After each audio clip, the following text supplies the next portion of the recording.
Pour les dômes de meringue, vous aurez besoin de 2 blancs d'œufs, 50 g de sucre semoule et 50 g de sucre glace. Mettre les blancs d'œufs dans la cuve du batteur et commencer à fouetter à vitesse modérée. Ne fouettez surtout pas à vitesse maximale car lorsque vos blancs vont monter, leur état va devenir instable et vous aurez des meringues cassantes et pas du tout onctueuses à la dégustation. Lorsque vos blancs commencent à bien mousser, rajoutez-y le sucre et continuez de fouetter. Dans tous les cas, vos blancs vont fouetter même si cela prend un peu plus de temps. Lorsque vous avez la texture du bec d'oiseau, vous pourrez rajouter le sucre glace et l'incorporer délicatement à la maryse jusqu'à obtenir une texture homogène. Votre meringue dans une poche à douille munie d'une douille d'environ 1 cm. Prenez un moule en silicone avec des toutes petites demi-sphères, retournez-le et commencez à pocher vos meringues en veillant bien à les espacer pour éviter qu'elles ne se collent entre elles à la cuisson.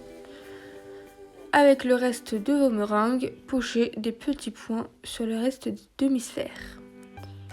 Et enfournez vos meringues pour 2h30 à 90 degrés. Passons maintenant à la marmelade de fraises. Pour ce faire, vous aurez simplement besoin de 250 g de fraises. J'ai voulu ne pas rajouter de sucre dans cette marmelade pour garder l'acidité naturelle des fraises et contrebalancer le côté déjà très sucré de la meringue. Coupez vos fraises en petits quartiers et sur un feu vif, saisissez-les pendant environ 5-10 minutes, puis baissez le feu sur feu doux et laissez mijoter vos fraises jusqu'à ce que l'eau qu'elles contiennent soit quasiment complètement évaporée et que la marmelade soit quand même assez solide. Lorsque les meringues sont sorties du four et le temps qu'elles refroidissent, pesez 50 g de beurre de cacao et 50 g de chocolat blanc. Faites-les fondre au four micro-ondes, puis à l'aide d'un pinceau, badigeonnez-en l'intérieur des petites coques de meringue. Ainsi, lorsqu'on va ajouter la marmelade et les fraises fraîches, la coque va rester bien croustillante et elle ne va pas se ramollir.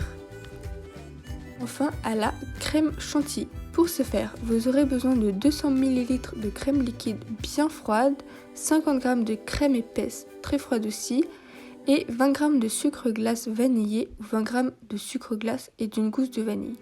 Le sucre glace vanillé est une très bonne astuce anti-gaspi. Vous avez simplement besoin de mixer du sucre semoule et vos gousses de vanille vidées pour obtenir du sucre glace vanillé. Mettre tous les ingrédients dans la cuve de vos batteurs. Faites bien attention à avoir des crèmes bien froides. Vous pouvez même passer votre cuve et votre fouet au réfrigérateur. Puis fouettez jusqu'à obtenir une bonne texture. On recherche à avoir une texture assez onctueuse, pas trop ferme, pour éviter qu'elle ne graine. Pour le montage, râpez un petit peu le dessous de vos meringues afin qu'elles soient bien stables. Puis les garnir d'un petit peu de marmelade à la fraise.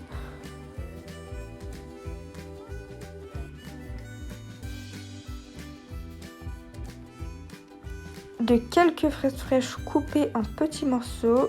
Voilà, ça va permettre de rajouter un peu de fraîcheur et de fruits frais. Toujours très agréable en bouche. Puis pochez votre chantilly.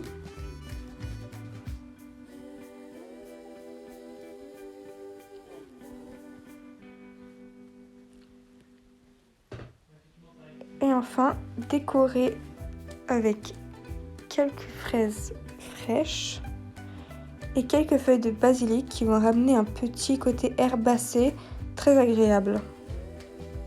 Vos mini pavlova à la fraise sont maintenant prêtes, vous pouvez les déguster.